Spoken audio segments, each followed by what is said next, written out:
என்ன மச்சான், பசங்க யாரும் வரல? வாடா. என்ன மச்சான் தனியாக விளையாட்டுருக்க? சும்மாதான் நம்ம சமுதாயத்தை பற்றி யோசிச்சுக்கிட்டு இருந்தேன். பெரிய கால் மார்க்ஸு அப்படின்னு மச்சான் யோசிச்ச? நம்ம நாட்டில் பொண்ணுங்களை மதிக்கிறோமா இல்லையா?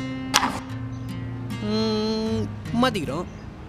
ஆனால் நம்ம நாட்டில் தான் பொண்ணுங்களை நைட்டு 10 மணிக்கு மேலே வெளியே அனுப்ப பயப்படுறோம். ஏன்? ஏன்னா சேஃப்டி இல்லை மச்சான். ஏன்னா அவங்க கற்புக்கு பாதுகாப்பு இல்லை.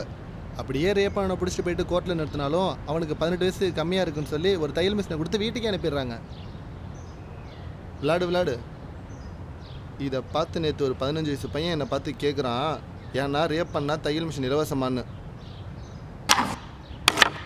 இப்போ நீ என்ன சொல்ல வர? புரியல. இப்போ நீ ரோட்டில் நடந்து போயிட்டுருக்க, சின்ன பசங்க விளையாண்டுட்டு இருக்காங்க, அங்கே ஒருத்தர் நின்று தம் அடிச்சுக்கிட்டு இருக்கான்.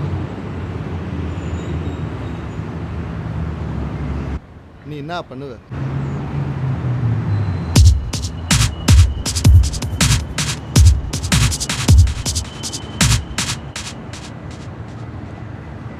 குழந்தைங்க இருக்காங்க, ஸ்கூல் இருக்குது, தம் அடிக்கிற, அசிங்கமா இல்லை?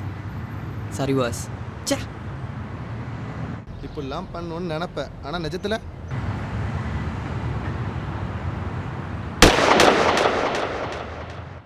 கடமையை ஒழுங்காக செய்யாதனை விட கடமையை செய்யாமல் இருக்கும் தான் உண்மையான குற்றவாளி. வயசு கம்மின்னு தெரிஞ்ச அந்த கோர்ட்டுக்கு அந்த பொண்ணோட வழி தெரியல. நம்ம நாட்டில் மட்டும்தான் 1 ஹவருக்கு 4 ரேப் நடக்குது. எத்தனை பேருக்கு இது தெரியும்? இதில் ஒரு வேடிக்கையான விஷயம் என்னென்னா, ஹெல்மெட் வந்து உயிரை காப்பாற்ற போகிறாங்களோ இல்லையோ, போலீஸ் 100 ரூபா ஃபைன் கட்ட பயந்துட்டு போடுறாங்க. இப்படி தான் இருக்குது நம்ம கவர்மெண்ட் போட்ட ரூல்ஸும் அதை ஃபாலோ பண்ண நம்ம மக்களும். மச்சான் நீ நினைக்கிற மாதிரி எல்லாருமே இல்லைடா. சென்னையில் ஃப்ளட் வந்தப்போ நம்ம பசங்க தானே இறங்கி வேலை செஞ்சாங்க. வந்தான் 100 பேர் வந்தான் ஃப்ளட் வந்தப்போ காப்பாற்ற. ஆனால் ஓட்டு போட ஒருத்தவங்க கூட வரலையே. சென்னையில் 59% தான் ஓட்டு போட்டிருக்காங்க. அதில் பாதி பேர் செல்ஃபிக்காக ஓட்டு போட்டவன், பாதி பேர் பணத்துக்காக ஓட்டு போட்டவன். ஓட்டு போட்டவனோட பீப் சாங்க்கு லைக் போட்டவனும் கமெண்ட் போட்டவனும் தான் அதிகம். இப்படி தான் இருக்குது நம்ம சொசைட்டி. இப்படிலாம் இருந்தால் நம்ம நாடு நாசமாக தான் போகும். ஒரு கேஸ் எடுத்துகிட்டு போலீஸ் ஸ்டேஷன் போனால் அவன் மேலே இடத்துலேருந்து ப்ரெஷர்ன்றான். கோர்ட்டுக்காச்சும் எடுத்துகிட்டு போயிட்டு சால்வ் பண்ணுவோன்னு பார்த்தா அவன் வாய்தான்னு சொல்லி 7 வருஷம் ஓட்டிடுறான். சரி, ஒரு அரசியலாச்சும் எடுத்துகிட்டு போயிட்டு ஒரே நாளில் இந்த பிரச்சனையை முடிச்சலான்னு பார்த்தா அவன் ப்ராஜெக்ட் வேல்யூ உள்ளது, எனக்கு எத்தனை பர்சன்டேஜ் தருவேன்னு கேட்குறான். யங்ஸ்டர்ஸ்னாச்சும் ஒன்றா சேர்ந்து இந்த பிரச்சனையை சால்வ் பண்ணுவாங்கன்னு பார்த்தா அவங்க கூப்பிடு. ஏய் வா. ஐயோ நயன்தாரா, அம்மா செம்மையா இருக்காளே. ஐயோ அம்மா. இப்போ என்ன சொல்ல வர? பசங்க மேலே தான் தப்புன்னு சொல்ல வரியா? நிமிர்ந்த பார்வை நேர்கொண்ட நடன்னு பொண்ணுங்களுக்கு பாரதியார் சொன்னார். இப்போல்லாம் பொண்ணுங்க நிமிர்ந்து நடந்தா பசங்க குனிஞ்சு பார்க்குறாங்க. அப்படி இருக்கு அவங்க போடுற ட்ரெஸ்ஸு. இப்போ சொல்லு, பசங்க மேலே தப்பா பொண்ணுங்க மேலே தப்பா? தப்பு யார் மேலேங்கிறது முக்கியம் இல்லை. சமுதாயம் மாறணும்னா எல்லாரும் மொத்தமாக தான் மாறணும். இப்போ நீ என்ன பண்ணுன்ற? என்ன பண்ணணும்னா என்கிட்ட கேட்குற. சமுதாயம் மாறணும்னா நீ மாறு, ஏன்னா நீ தான் சமுதாயம். நீ மாறினா சமுதாயம் தானாக மாறும்.